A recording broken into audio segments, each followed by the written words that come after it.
লা ইয়াদখুলুল জান্নাতা কিত্তাত কাত্তাত, নবী বলেন তারা আল্লাহর জান্নাতে যেতে পারবে না, পারবে না, পারবে না। আল্লাহ হেফাজত করুন, আমিন।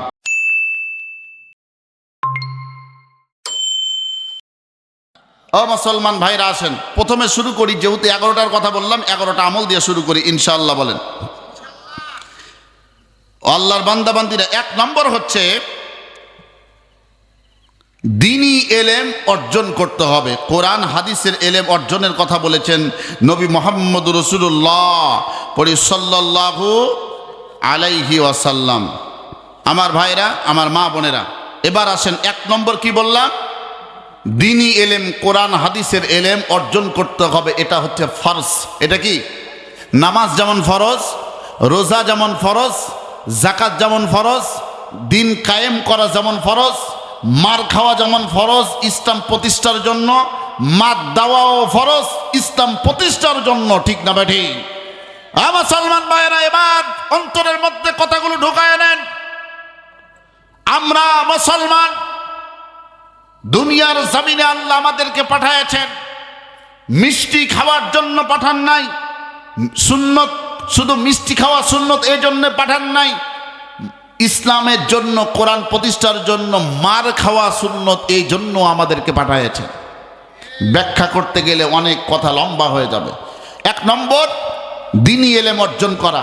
পুরুষ এবং নারী উভয়কে দ্বীনি এলেম অর্জন করতে হবে। আল্লাহ এটা ফরজ করেছেন। আল্লাহু আকবার বলেন। হাদিস দলিল, তলাবুল ইলমি ফরিদাতুন আলা কুল্লি মুসলিম। দ্বীনি এলেম তলব করা, অর্জন করা সর্ব উত্তম। এটা হচ্ছে আল্লাহ ফরজ করেছেন দ্বীনি এলেম অর্জন করা আমাদের জন্য। আর আসমান জমিনের মধ্যে সবচেয়ে উত্তম ব্যক্তি, ভালো মানুষ কে? আর এক হাদিসের মধ্যে আমার নবী বলেন, খায়রুকুম মান তাআল্লামাল কুরআন ওয়া আল্লামা।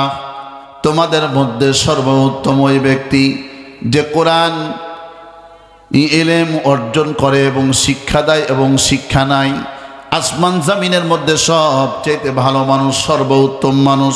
ও মুসলমানেরা, এবার বলেন আমার নবী, বিশ্ব নবী মুহাম্মদ রাসূলুল্লাহ সাল্লাল্লাহু আলাইহি ওয়াসাল্লামের কথা ঠিক না ব্যাঠি?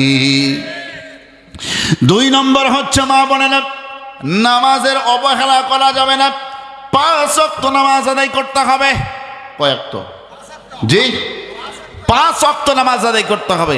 এখন তো বর্তমানে নামাজি 6 প্রকার। কয় প্রকার? জি, 6 প্রকার। 2 নম্বর, মা নামাজের গুরুত্ব দিবেন, নামাজ আদায় করবেন।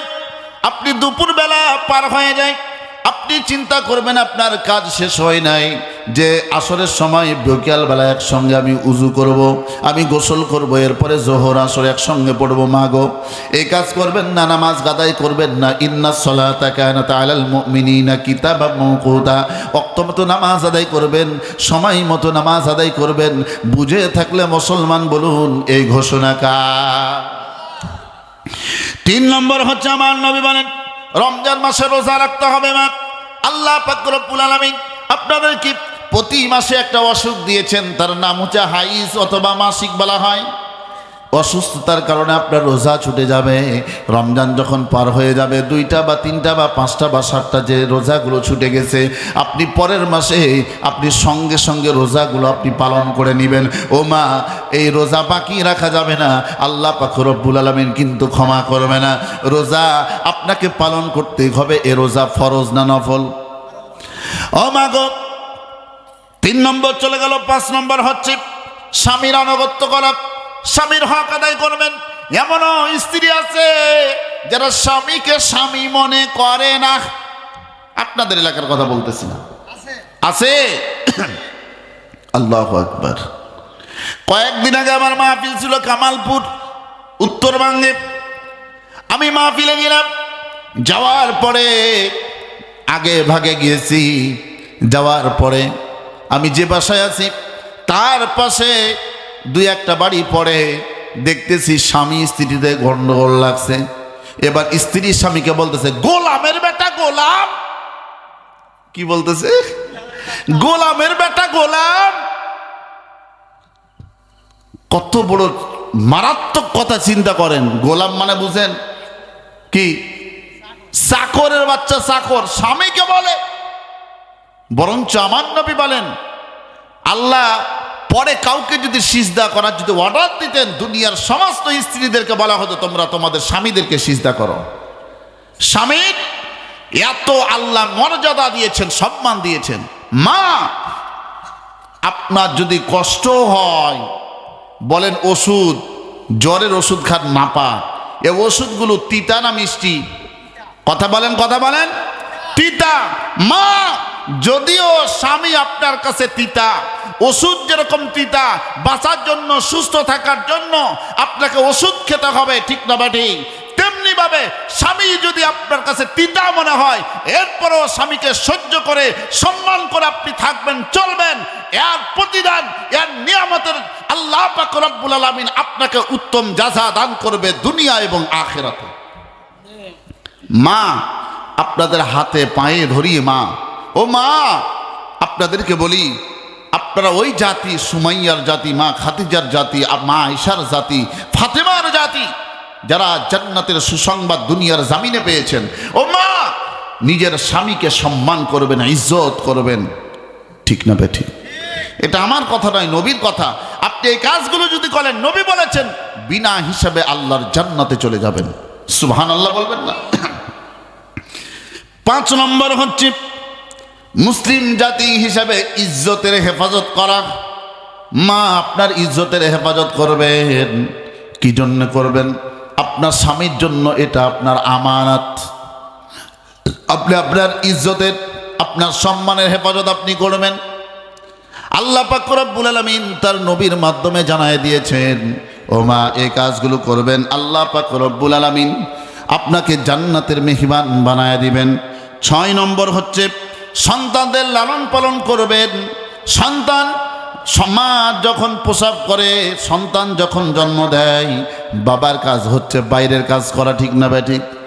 আর মায়ের কাজ হচ্ছে সংসার গোছানো, সন্তানদেরকে লালন পালন করা, সন্তানের দায়িত্ব পালন করবেন।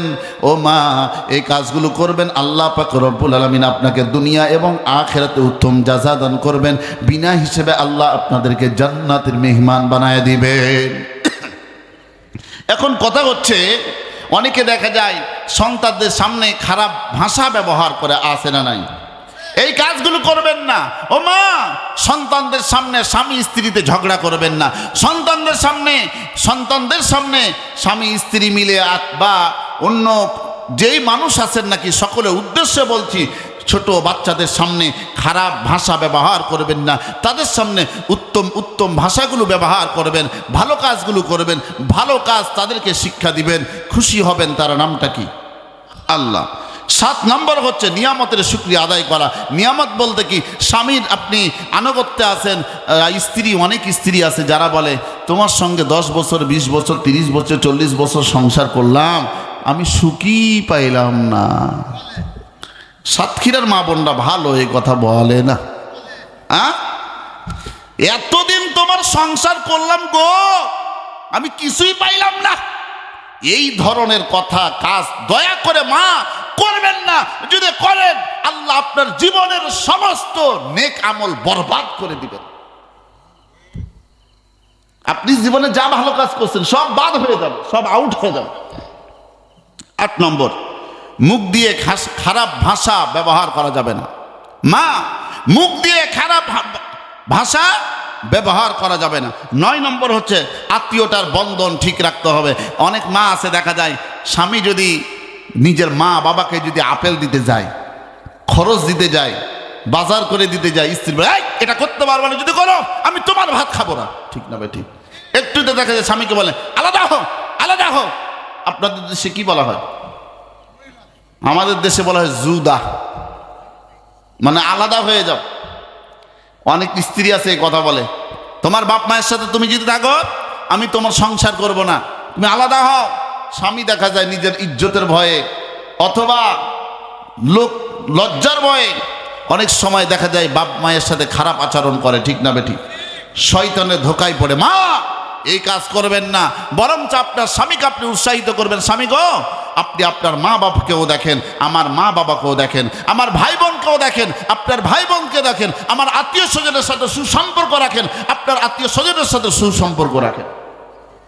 কি ঠিক আছে? আজকে কি হচ্ছে এখন বর্তমানে? আজকালকার পোলাপান আব্বারে বলে হুকান, মারে বলে কুটনি বুড়ি, বউরে বলে সোনার চান। আছে না নাই? ও মুসলমান ভাইরা, ও মা বোনেরা, ও দুনিয়ার স্বামীরা, খবরদার খবরদার। স্বামী স্ত্রীদেরকে বলি, নিজের মা বাবাকে এই ধরনের আচরণ করবেন না, খারাপ ব্যবহার করবেন না।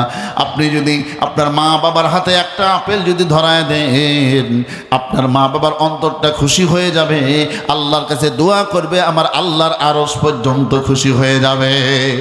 সুবহানাল্লাহ। 10 নম্বর হচ্ছে নিজের সাধ্য অনুযায়ী দান করবেন। আল্লাহ যতটুকু অ্যাবিলিটি দিয়েছে, সাধ্য দিয়েছে, আপনি দান করবেন, কৃপণতা করবেন না। যা দিয়েছেন সব কার দান? আজকে যেরকম দান করলেন, এখনো যাদের সাধ্য আছে সাধ্য অনুযায়ী দান করবেন। ঠিক না বেটি? নদীরে কুল ভাঙে অকুল গণে, এই রে নদীর খেলা। সকালবেলা বাদুসারে তুই ফকির সন্ধ্যাবেলা। এখন আছে, কালকে নাও থাকতে পারে। ও আল্লাহর বান্দা বান্দিরা, দান করবেন। দান করলে কি হয়? দান করলে নবী করিম সাল্লাল্লাহু আলাইহি সাল্লাম বলেন, বিপদ আপদ আল্লাহ দূর করে দেয়। সুবহানাল্লাহ বলবেন না? ও আল্লাহর বান্দা বান্দিরা, এবার আসেন নবী করিম সাল্লাল্লাহু আলাইহি সাল্লামের হাদিস অনুযায়ী 11 নম্বর হচ্ছে সময়ের অপব্যবহার না করা। 11 নম্বর কি? সময়ের অপব্যবহার না করা। দেখা যায় বৈকালবেলা 4 জন 5 জন 7 জন মহিলা একসঙ্গে বসে গীবত শাকায়াত শুরু করে। এই তোর স্বামী কি করছে রে? ঠিক না বেঠি? অমুকে কি করছে? এগুলো খালি গীবত শাকায়াত। শয়তানও মজা পায়। এই কাজ করবেন না মা। গীবত এটা এত কঠিন ভয়ঙ্কর একটা ভাইরাস, এই কাজ করবেন না। এটা কাজ করা মানে, চুগলখড়ি করা মানে, লা ইয়াদখুলুল জান্নাতা কিত্তাত। নবী বলেন তারা আল্লাহর জান্নাতে যেতে পারবে না। আল্লাহ হেফাজত করুন। আমিন।